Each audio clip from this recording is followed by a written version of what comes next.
నమస్కారం. ఘంటారావానికి స్వాగతం. ముందుగా ప్రధానాంశాలు. సోనియా ఇవ్వకపోతే తెలంగాణ ఏర్పడేదా అన్న పున్నం. దీక్షా దివాస్లో బీఆర్ఎస్ ఆత్మవిమర్శ చేసుకోవాలని సూచన.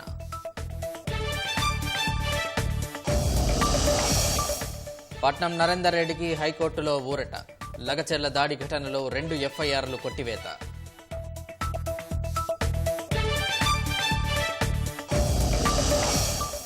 ఆసిఫాబాద్లో పులి దాడిలో యువతి మృతి.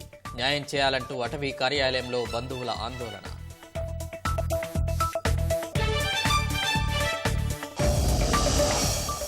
నలభై 45 ఏళ్లుగా ఎదురుచూస్తున్న కాజిపేట కోచ్ ఫ్యాక్టరీకి కేంద్రం ఆమోదం.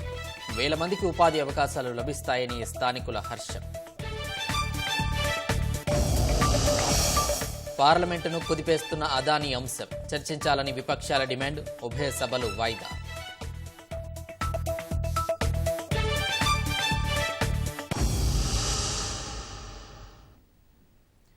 ఆసిఫాబాద్ జిల్లాలో దారుణం చోటు చేసుకుంది. పత్తి చేనులో కూలీ పనికి వెళ్లిన ఓ యువతి పెద్దపులి దాడికి బలైంది.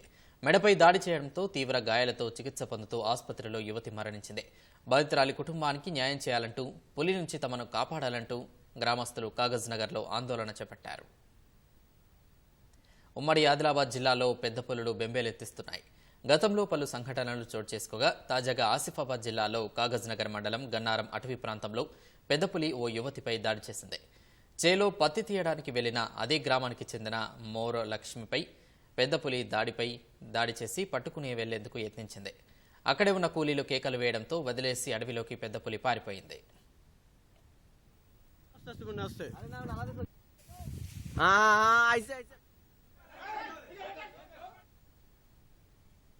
తీవ్ర గాయాలైన లక్ష్మిని సహచర కూలీలు, స్థానికులు హుటాహుటిన కాగజ్ నగర్ తీసుకువెళ్లి చికిత్స అందించారు. ప్రాణాలతో కుట్టుమిట్టాడిన ఆ యువతి తుది శ్వాస విడిచింది. లక్ష్మి మృతదేహాన్ని తీసుకుని గ్రామస్తులు కాగజ్ నగర్ అటవీ కార్యాలయం ముందు ధర్నా నిర్వహించారు. న్యాయం చేయాలంటూ బంధువులు డిమాండ్ చేశారు. 2 నెలలుగా పులుల సంచారం ఉందని తెలిసినా అటవీ అధికారులు పట్టించుకోలేదంటూ ఆరోపించారు.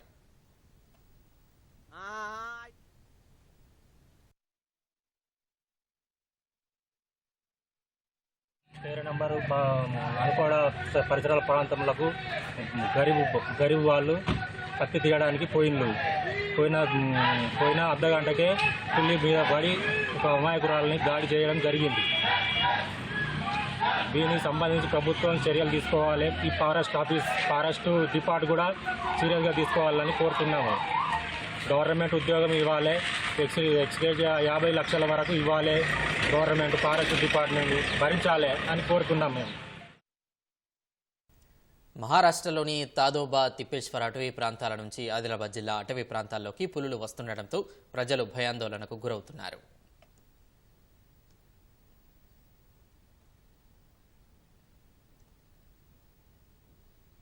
కొడంగల్ మాజీ ఎమ్మెల్యే భరాసా నేత పట్నం నరేందర్ రెడ్డికి హైకోర్టులో ఊరట లభించింది.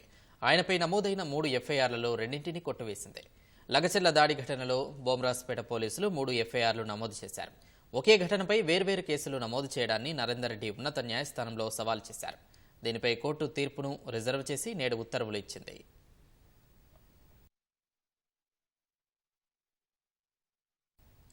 ప్రజాప్రభుత్వం ఏర్పడిన ఏడాది కాలంలో వైద్యారోగ్య శాఖకు పట్టం కట్టినట్టు సర్కార్ ప్రకటించింది.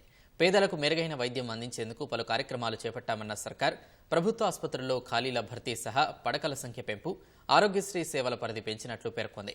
ప్రభుత్వం ఏర్పడిన 6 నెలల్లోపే వైద్య సేవల పరిధిని 5 లక్షల నుంచి 10 లక్షలకు పెంచినట్లు వివరించింది.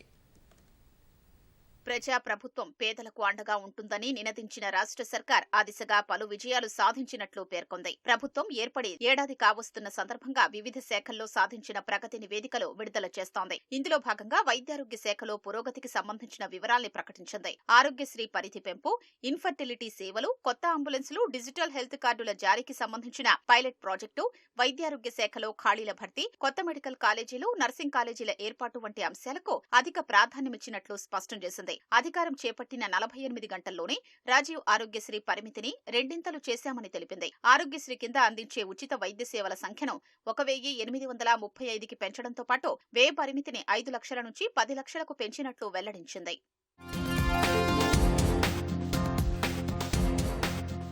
న్యూక్లియర్ మెడిసిన్, ఇంటర్వెన్షనల్ రేడియాలజీ వంటి ఖరీదైన వైద్య సేవల్ని సైతం ఆరోగ్యశ్రీ ద్వారా ఉచితంగా అందిస్తున్నట్లు తెలిపింది. పెరిగిన ధరలు, కొత్తగా అందుబాటులోకి వచ్చిన చికిత్సలకు అదనంగా 487.29 కోట్లు ఆరోగ్యశ్రీ కోసం కేటాయించినట్లు పేర్కొంది. కిడ్నీ రోగుల కోసం నూతనంగా 16 డయాలసిస్ సెంటర్లను మంజూరు చేశామన్న సర్కార్ వారికి అవసరమైన సర్జరీలు చేయడానికి నిమ్స్, గాంధీ, ఉస్మానియా, వరంగల్ ఎంజీఎం సహా మొత్తం 33 వ్యాస్క్యులర్ కేంద్రాల్ని మంజూరు చేసినట్లు వివరించింది. లక్షల్లో ఖర్చయ్యే ఇన్ఫెర్టిలిటీ చికిత్సను పేదల కోసం ఉచితంగా అందిస్తున్నట్లు పేర్కొంది. అత్యవసర సమయాల్లో చికిత్స అందించే జాతీయ రహదారులపై ప్రతి 30 కిలోమీటర్లకు ఒకటి చొప్పున 74 ట్రామా కేర్ సెంటర్లు ఏర్పాటు చేయనున్నట్లు తెలిపింది. ఆరోగ్యశ్రీ కింద ఉచితంగా ఆర్గాన్ ట్రాన్స్ప్లాంటేషన్లు చేయిస్తున్నామన్న సర్కార్ దశల వారీగా అన్ని టీచింగ్ ఆసుపత్రుల్లో ట్రాన్స్ప్లాంటేషన్ సేవలు అందుబాటులోకి తీసుకురానున్నట్లు వివరించింది.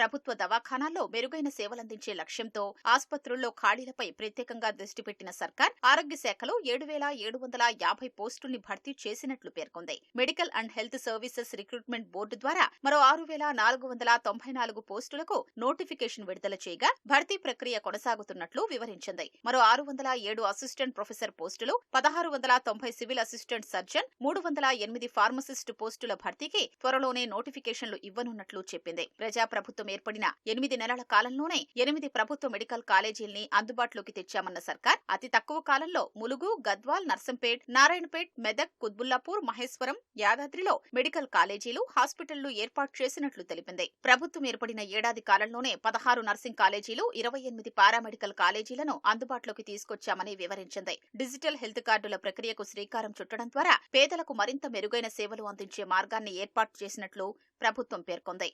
భవిష్యత్తులోనూ వైద్యారోగ్య శాఖకు మరింత ప్రాధాన్యమిస్తామని వైద్యారోగ్య శాఖ స్పష్టం చేసింది. ధరణి పెండింగ్ దరఖాస్తుల పరిష్కార ప్రక్రియను ప్రభుత్వం సులభతరం చేసింది. పెండింగ్ దరఖాస్తులను వెంటనే పరిష్కరించేందుకు చర్యలు తీసుకోవాలని అధికారులను ప్రభుత్వం ఆదేశించింది. భూ సమస్యలు పరిష్కరించే అధికారులను అదనపు కలెక్టర్, ఆర్డీఓలకు బదలాయించింది. పెండింగ్ దరఖాస్తులను తిరస్కరించాల్సి వస్తే అందుకు కారణాలను తెలపాలని CCLA chief commissioner Naveen Mittal స్పష్టం చేశారు. అధికారుల చర్యలతో పెండింగ్లో ఉన్న 1,00,000కు పైగా దరఖాస్తులకు మోక్షం కలుగుతుందని ప్రభుత్వం అంచనా వేస్తోంది. భూ సమస్యల శాశ్వత పరిష్కారానికి కాంగ్రెస్ ప్రభుత్వం పార్టీ సీనియర్ నాయకుడు కోదండరెడ్డి నేతృత్వంలో ధరణి కమిటీని ఏర్పాటు చేసింది. క్షేత్రస్థాయిలో సమగ్ర అధ్యయనం చేసిన కమిటీ భూ సమస్యలతో లక్షలాది మంది రైతులు ఇబ్బంది పడుతున్నారని నివేదిక ఇచ్చింది. వాటి పరిష్కారానికి ప్రభుత్వం చర్యలు తీసుకోవాలని సూచించింది. సాదా బైనామాలకు చెందిన భూ సమస్యలను పక్కన పెడితే ఇతర సమస్యలు మరో 1,00,000కు పైగా ఉన్నట్లు తెలుస్తోంది.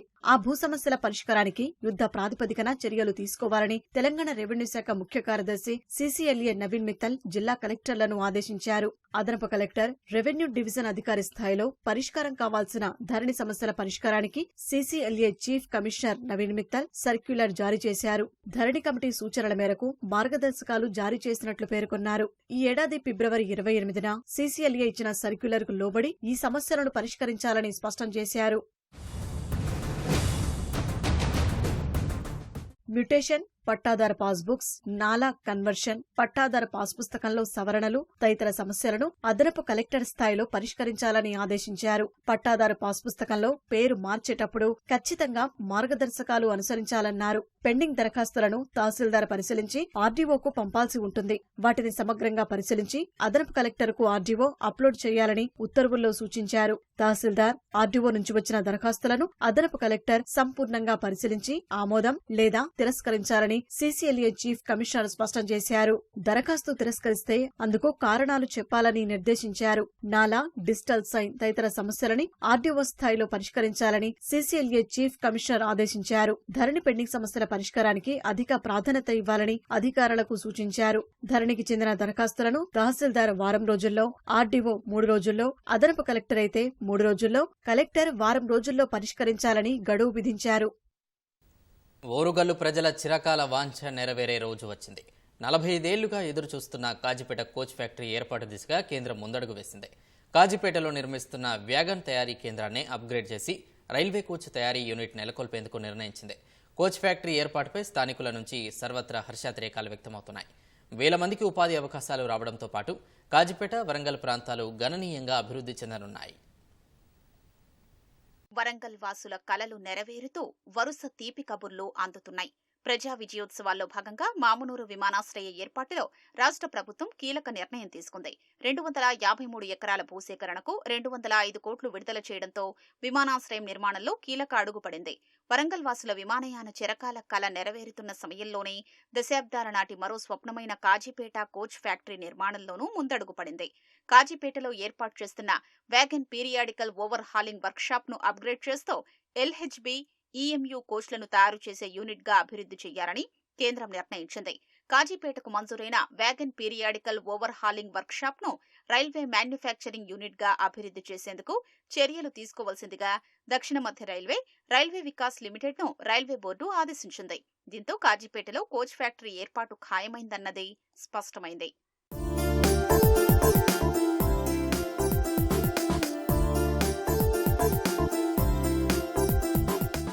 వరంగల్ ప్రజల 4 దశాబ్దాల ఉద్యమ ఫలితమే కోచ్ ఫ్యాక్టరీ. 1980 దశకంలోనే కాజీపేటలో కోచ్ ఫ్యాక్టరీ కోసం ఉద్యమం ప్రారంభమైనా అది నెరవేరలేదు. విభజన చట్టంలో హామీ ఇచ్చినా అదిగో ఇదిగో అన్నారు తప్ప ఏర్పాటు చేసింది లేదు. కోచ్ ఫ్యాక్టరీకి బదులుగా వ్యాగన్ రిపేర్ వర్క్షాప్ ను ఏర్పాటు చేస్తున్నట్లు కేంద్రం ప్రకటించింది. ఆ అంశంపై విమర్శలు వెల్లువెత్తడంతో వ్యాగన్ తయారీ పరిశ్రమగా ఆ తర్వాత పీరియాడికల్ ఓవరాలింగ్ యూనిట్ గా అప్గ్రేడ్ చేశారు. ఇందుకోసం 521 కోట్లు కేటాయించారు. తాజాగా దీన్నే కోచ్ ఫ్యాక్టరీగా అప్గ్రేడ్ చేయడంతో కాజీపేటకు దేశవ్యాప్తంగా ప్రత్యేక గుర్తింపు లభించనుంది. మడికొండలోని మెట్టుగూడ సీతారామాంజనేయ స్వామి ఆలయానికి చెందిన 240 ఎకరాల దేవాదాయ శాఖ భూములు ఉండగా అందులో 160 ఎకరాలు రైల్వేకిచ్చారు. అందులోనే వ్యాగన్ పరిశ్రమ నిర్మాణ పనులు జరుగుతున్నాయి. 2 ప్రధాన షెడ్ల నిర్మాణంతో పాటు కార్యాలయ భవనాల నిర్మాణ పనులు వేగంగా సాగుతున్నాయి. కోచ్ ఫ్యాక్టరీ కోసం ప్రస్తుతం ఉన్న స్థలాన్నే పూర్తి స్థాయిలో వినియోగించుకుని భవిష్యత్తులో విస్తరణకు అదనంగా మరో 200 ఎకరాల స్థలం సేకరించనున్నారు. కోచ్ ఫ్యాక్టరీ ఏర్పాటుతో కాజీపేట పరిసర ప్రాంతాల్లో స్థానికులకు ఉపాధి అవకాశాలు పెరగడం సహా రాంపూర్, కాజీపేట పరిసర ప్రాంతాలు మరింత అభివృద్ధి చెందనున్నాయి. తెలంగాణ ఇవ్వాలనే దృఢ సంకల్పంతో సోనియా గాంధీ లేకుంటే ప్రత్యేక రాష్ట్రం వచ్చేదా అనే విషయాన్ని దీక్ష దివస్ చేస్తున్న బీఆర్ఎస్ నేతలు ఆత్మవిమర్శ చేసుకోవాలని మంత్రి పొన్నం ప్రభాకర్ అన్నారు.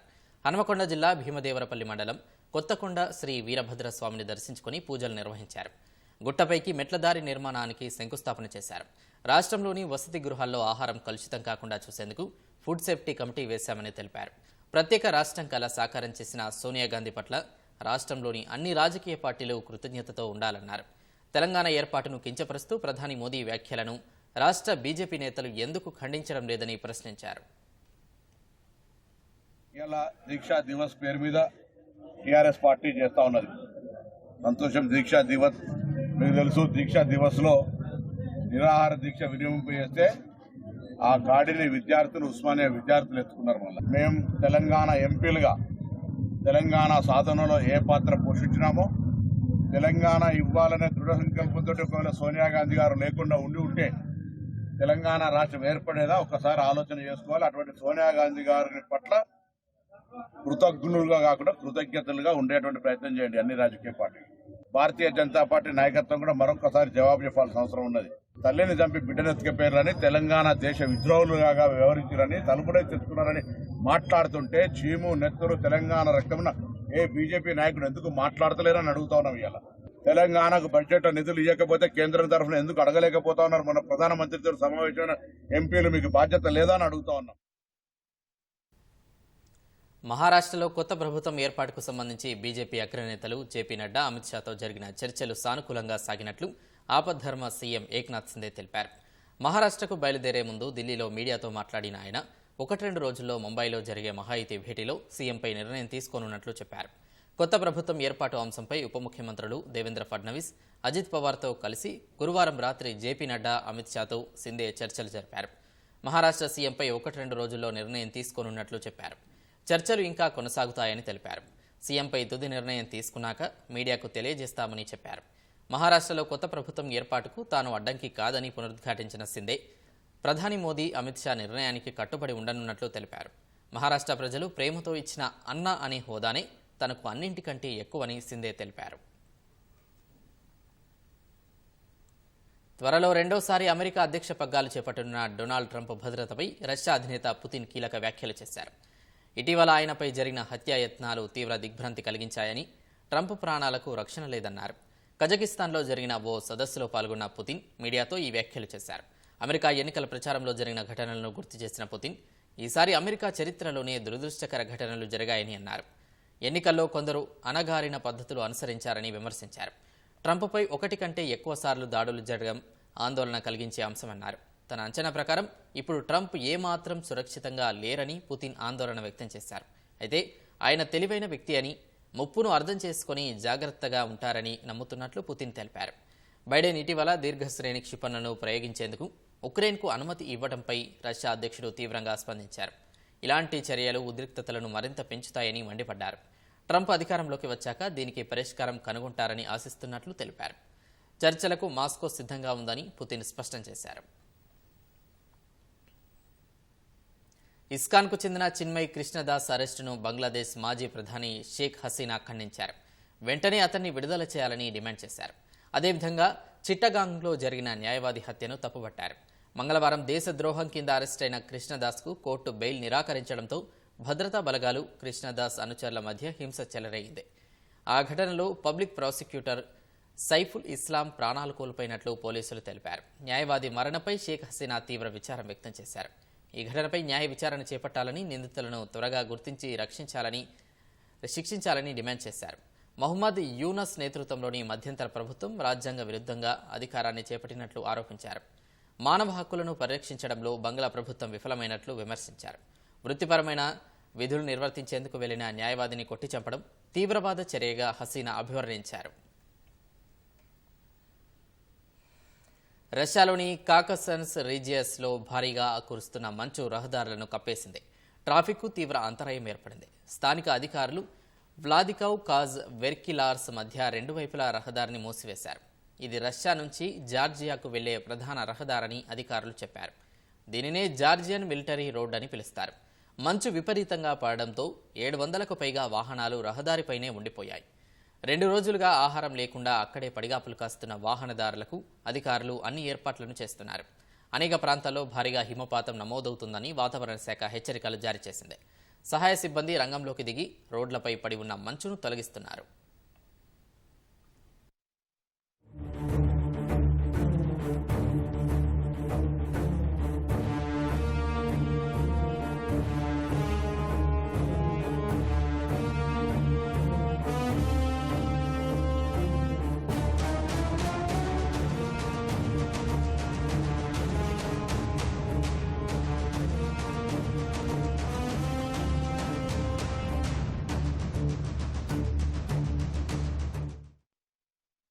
ఇప్పుడు ప్రకటనలు.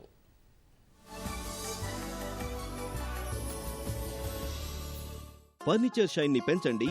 SD వారి టింబర్ కోట్ PU ఇంటికి తెండి. ఇది ఫర్నిచర్ స్ట్రైన్ మరియు మాయిశ్చర్ కాపాడుతుంది. ఫర్నిచర్ లైఫ్ ని పెంచుతుంది. Timber coat luxury wood finish by SD paints. Values beyond colours.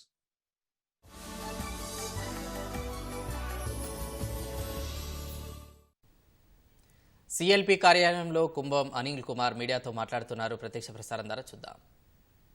నష్టపరిహారం కానీ ఇవన్నీ కూడా ఇచ్చి అన్ని పద్ధతిగానే చేస్తున్నారు. 2013 ప్రకారం భూ నిర్వాసితులకు కానీ ఆ ఇల్లు కోల్పోయే వాళ్ళకి కానీ నష్టపరిహారం ఇవన్నీ ఇస్తూ డబుల్ బెడ్రూమ్లు ఇవన్నీ కూడా ఇచ్చే కార్యక్రమం చేస్తుంటారని కేంద్రం చెప్తే నిన్న హరీష్ రావు గారు వారు చెప్తారు ఇదంతా తప్పుడు సమాచారం రాష్ట్ర ప్రభుత్వం ఇచ్చింది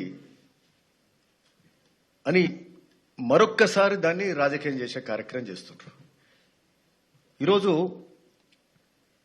ముఖ్యంగా ఒకటి అడుగుతున్నాం హరీష్ రావు గారు, నాడు మీరు మల్లన్న సాగర్ కానీ ఇక్కడ కొండపోచమ్మ కావచ్చు, ఇక్కడ బసాపూర్ ప్రాజెక్ట్ కావచ్చు, నాడు మీరు చేసిన కార్యక్రమాలు ఎట్లా ఉండే? మేమేమో ఇక్కడ ప్రాజెక్టే మొదలు పెట్టలే, డిపిఆర్ఏ కాలే మూసీ ప్రాజెక్ట్, మేము ఇంకే మొదలు పెట్టకముందే అవాండాలు వేస్తున్నారు. మీరేం చేసినారు? మల్లన్న సాగర్ భూ నిర్వాసితుల మీద లాఠీ చార్జ్ చేసినారు, భయానక వాతావరణం సృష్టించారు, రైతులను భయపెట్టి భూములు గుంజుకున్నారు, లాఠీ చార్జీలు చేసినారు. నాడు 2013 ఏదైతే కేంద్ర ప్రభుత్వం జీవో ఉన్నదో దాని ప్రకారం భూ నిర్వాసితులకు వాళ్ళకు పరిహారం ఇస్తామని చెప్పినరు. అది ఇయ్యలేదు కదా, ఇయ్యకుండా వాళ్ళని లాఠీచార్జ్ చేసి అక్కడికి వెళ్ళి ఊర్లు ఖాళీ చేసి ఎల్లగొట్టే కార్యక్రమం చేస్తే నాడు మల్లన్న సాగర్ భూ నిర్వాసితులు పడ్డ బాధ ఒక్కటి కాదు. ఆ రోజు మీరు ఉదాహరణకు మీరు ఆ రోజున్న పేపర్ కటింగ్ కూడా మీరు చూడండి. ఈరోజు ఇక్కడ ఒక ఆర్డీఓ ఒక ఊర్లో ఇక్కడ రైతులందరూ కూడా కిష్టాపూర్ గ్రామంలో రైతులందరూ ఏడుస్తూ ఒక ఆర్డీఓ కాలు మొక్కుతున్నారు. మా ఊర్లు ఖాళీ చేపియకండి, భూ నిర్వాసితులకు ఇబ్బంది పెట్టకండి, మమ్మలను ఇక్కడికండి తరలించకండి, మా ఊర్లు ముంచకండి అని చెప్పి ఇక్కడ ఇది ఆర్డీఓ కాలు మొక్కుతున్న ఈ ఫోటో ఇది. మళ్ళా ఈరోజు ఇంకొక విషయం కూడా మేము చెప్తాం. ఇది ఇక్కడ ఇది ఏటిగడ్డ వేములఘాట్ లో ఒక రైతు మల్లారెడ్డి అని 70 ఏళ్ల నుంచి అక్కడ నేను ఆ ఇంట్లో ఉన్నా, నా ఇల్లు కూలగొడుతున్నారు. ఆ కూలగొట్టిన ఇంట్లో ఆ వాసాలు అవన్నీ తీసుకొని ఆ కట్టెలు అవన్నీ ఒక దగ్గర పేర్చుకొని ఆ బాధ భరించలేక రైతు ఆ ఇంట్లోనే సూసైడ్ చేసుకుంటు. మల్లారెడ్డి అనే రైతు. ఇది వేములఘాట్ల. ఇది మీరు చేసిన దాష్టికాలు. ఇట్లాంటి కోకల్లలు మాకు భువనగిరిలో కూడా బసవపురం రిజర్వాయర్ 1 TMC ఉన్నదాన్ని 14 TMCలకు పెంచి అవసరం లేని మేరకు పెంచి లిఫ్ట్ ఇరిగేషన్ వచ్చినప్పుడు నీళ్లు వచ్చి బ్యాలెన్సింగ్ రిజర్వాయర్ లాగా కిందికి నీళ్లు పోవాలి గంతే. దాన్ని అడ్డగోలుగా పెంచి ఊర్లకు ఊర్లు ముంచిండ్రు, తండాలు ముంచిండ్రు, ఎస్టీ తండాలు ముంచిండ్రు, బీసీలు ఎస్సీలు బతికే గ్రామాలను ముంచితే ఈరోజు వాళ్ళు ఎక్కడ పోవాలో వాళ్ళకి అర్థమైతలేదు. ఇప్పుడు ఆ గ్రామాలు వాళ్ళకి R&R ప్యాకేజ్ కూడా ఇయ్యలే. వాళ్ళు ఆ మల్లన్న సాగర్ కట్ట మీద నెల నిరాహారాలు దీక్ష చేశారు. ఇంకా ఈ రోజు మల్లన్న సాగర్ కట్టి మన ఈ బసపురం కట్టి 3 ఏళ్ళు అవుతుంది. ఇంకా 500 కోట్ల రూపాయలు మీరు ఇయ్యాలి. ఇంకా బకాయి అట్లనే ఉన్నారు. మొన్నటిదాకా ఇయ్యాలే మీరు. ఈరోజు మేము వచ్చినాక ఇప్పుడు మేము ఆ బాధ్యత తీసుకుంటున్నాం. మొన్న 200 కోట్ల రూపాయలు బట్టి విక్రమార్క గారు అట్లే ఉత్తమ్ కుమార్ గారితో మాట్లాడి ఇరిగేషన్ శాఖ మంత్రులు వీరు కన్సల్ట్ తీసుకుని బట్టి విక్రమార్క గారు 200 కోట్ల రూపాయలు మాకు మా బసపురం రిజర్వాయర్ కు ఈ రోజు నిధులు ఇచ్చారు. మీరు అన్ని ప్రగల్భాలు వలుకుతున్నారు, అన్ని గొప్పలు చెప్తున్నారు. 4-5 ఏళ్ల కింద భూమి తీసుకొని రైతులు బాధపడుతుంటే వాళ్ళ ఊరు పోయింది, వాళ్ళ ఉరికి పోయింది, ఇంతవరకు డబ్బులు ఇయ్యలే. ఊర్లకు ఊర్లు ముంచి మీరు చేసిన ఘనకార్యం గట్లుంటది. ఈ రోజు ముఖ్యమంత్రి రేవంత్ రెడ్డి గారు ఒక గొప్ప కార్యక్రమంగా మూసీ పరిరక్షణ, మూసీ పునరుజ్జీవం చేసే కార్యక్రమం చేస్తుంటే దానికి అడ్డుపడే కార్యక్రమం చేస్తున్నారు. ఈ మూసీ అనేది అతిపెద్ద సమస్య. ఇది అతి గొప్ప పని. ఇది ఎందుకంటే ఇది ఎంత పెద్ద సమస్య అంటే ఉమ్మడి నల్లగొండ జిల్లాకు సంబంధించిన 40 లక్షల మంది ప్రజలది. అట్లనే హైదరాబాద్ నడిబొడ్డు గుండా మూసి మురికి కూపంగా పోతుంటే ఈ ప్రాంత ప్రజలు, హైదరాబాద్ లో ఉన్న వాళ్ళు కూడా తెలంగాణ నలుమూల నుంచి ప్రతి ఇంటికి వెళ్ళి ఒకరు కూడా ఇక్కడ బతుకుతారు. అంటే ఈ రాష్ట్ర ప్రజలందరి సమస్య ఈ మూసి సమస్య. అట్లాంటి మూసి సమస్య మీద ప్రభుత్వాలు అన్ని పార్టీలు కూడా ప్రభుత్వాలకు రాకముందు టీఆర్ఎస్ గాని బీజేపీ గాని అందరూ కూడా మూసి ప్రక్షాళన చేస్తాం, మూసి పునరుజ్జీవ కార్యక్రమం చేస్తాని ఈరోజు మా ముఖ్యమంత్రి రేవంత్ రెడ్డి గారు అడగకున్నా తనే చేస్తాని ముందుకు వస్తే దానికి అడ్డు తగిలే కార్యక్రమం చేస్తున్నారు, కాళ్ళల్లో కట్టేసే కార్యక్రమం చేస్తున్నారు, బురద జల్లే కార్యక్రమం చేస్తున్నారు.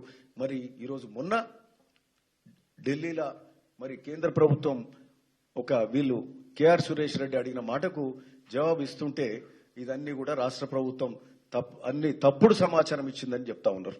ఈరోజు తప్పుడు సమాచారం ఎక్కడిచ్చినాం మేము? ఇంకా డిపిఆర్ఏ కాలేదు దాని మీద. మూసి పునరుజ్జీవ కార్యక్రమం డిపిఆర్ఏ కాలేదు, దాన్ని మొదలు పెట్టక ముందే తప్పుడు కార్యక్రమం ఎట్లయింది? మేము క్లియర్ గా మా ముఖ్యమంత్రి గారు చెప్తుండ్రు 2013 ఏదైతే ఉన్నదో 2013 ఏదైతే యాక్ట్ ఉందో దాని ప్రకారమే మేము కంపెన్సేషన్ ఇస్తామని పదే గౌరవ ముఖ్యమంత్రి రేవంత్ రెడ్డి గారు కాంగ్రెస్ ప్రభుత్వం చెప్తుంది. మరి మీరేమో ఆ ప్రాజెక్టులలో పోయినప్పుడు 2013 చట్టాన్ని అమలే చేయలేదు. మీరు దాని ప్రకారం డబ్బులే ఇయ్యలేదు, రైతులను లాఠీచార్జ్ చేసి ఎలగొట్టారు. మేము ఇంతవరకు కూడా మూసీలా ఏ ఒక్క ఇల్లు కూడా కూలగొట్టింది లేదు, కాంగ్రెస్ ప్రభుత్వం కూలగొట్టింది లేదు. మూసీ నది గర్భంలో ఉన్న వాళ్ళు కూడా వాళ్ళంతల వాళ్ళుగా తరలిపోయినరు. వాళ్ళు ఖాళీ చేసి డబుల్ బెడ్రూమ్లకు పోయినాకనే ఆ ఇల్లు ఖాళీ చేయించినాం తప్పితే కూలగొట్టే ప్రసక్తి లేదు. అట్లాంటి ముచ్చట ఇంతవరకు కూడా చేయలేదు. మా ప్రభుత్వము 17,000 డబుల్ బెడ్రూమ్ ఇళ్లను కేటాయించి పెట్టుకున్నాం. మూసి నదీ గర్భంలో ఖాళీ చేసే వాళ్లకు నిర్వాసితుల కోసము డబుల్ బెడ్రూమ్ ఇండ్లు 17,000 ఇండ్లు రెడీ చేసి పెట్టుకున్నాం. అట్లనే 2013 చట్టం ప్రకారం వాళ్లకు నష్టపరిహారం కూడా ఇచ్చే కార్యక్రమం కూడా ఆలోచన చేస్తున్నాం. దాని ప్రకారం చేస్తామని ముఖ్యమంత్రి గారు పదే కూడా చెప్పిండ్రు. ఇంకా ఆ కార్యక్రమం కూడా మొదలు కాలే. దాని మీద అంటే ఒక అతి ముఖ్యమైన కార్యక్రమం మీద ముఖ్యమంత్రి గారు అయితే ఆయన బర్త్డే రోజు మొన్న 8వ తారీఖు నాడు ఆయన యాదగిరిగుట్ట లక్ష్మీనరసింహస్వామి దర్శనం చేసుకొని మరి ఆయన ఆశీస్సులు తీసుకొని అక్కడికి వెళ్లి నేరుగా మా భువనగిరి నియోజకవర్గం ఉమ్మడి నల్గొండ సంఘం దగ్గరకు వచ్చి 6 కిలోమీటర్ల పాదయాత్ర చేసి తనంతకు తానుగా 6 కిలోమీటర్ల పాదయాత్ర చేసి రైతు కూలీలతోటి మరి అట్లనే కుల వృత్తుల వాళ్ళతోటి నేతన్నాలు కావచ్చు, గౌడన్నాలు కావచ్చు, ఈ కాలుష్యంతో ఏ విధంగా ఇబ్బంది పడుతున్నారు, ముదిరాజులు ఏ విధంగా ఇబ్బంది పడుతున్నారు, రజకులు ఎట్లా నైరుతి బంగాళాఖాతంలో తీవ్ర వాయుగుండం నెమ్మదిగా కదులుతోంది. ప్రస్తుతం ఇది ట్రింకోమలీకి 240 కిలోమీటర్లు, చెన్నైకి 430 కిలోమీటర్ల దూరంలో కేంద్రీకృతమై ఉంది. గంటకు 9 కిలోమీటర్ల వేగంతో కదులుతున్న ఇది ఇవాళ కూడా తీవ్ర వాయుగుండంగానే కొనసాగే అవకాశం ఉందని వాతావరణ శాఖ అధికారులు అంచనా వేస్తున్నారు. రేపు ఉదయానికి కారైకాల్, మహాబలిపురం మధ్య తీరం దాటే అవకాశం ఉందని చెబుతున్నారు. దీని ప్రభావంతో ఇవాళ రేపు దక్షిణ కోస్తా, రాయలసీమలో అక్కడక్కడ భారీ వర్షాలు, మిగిలిన చోట్ల తేలికపాటి నుంచి మోస్తరు వర్షాలు పడే అవకాశం ఉందని ఏపీ విపత్తు నిర్వహణ సంస్థ వెల్లడించింది. తీరం వెంబడి గంటకు 45 నుంచి 65 కిలోమీటర్ల వేగంతో ఈదురుగాలులు వీచే అవకాశం ఉందని, ప్రజలు అప్రమత్తంగా ఉండాలని, రైతులు తగిన జాగ్రత్తలు తీసుకోవాలని సూచించింది.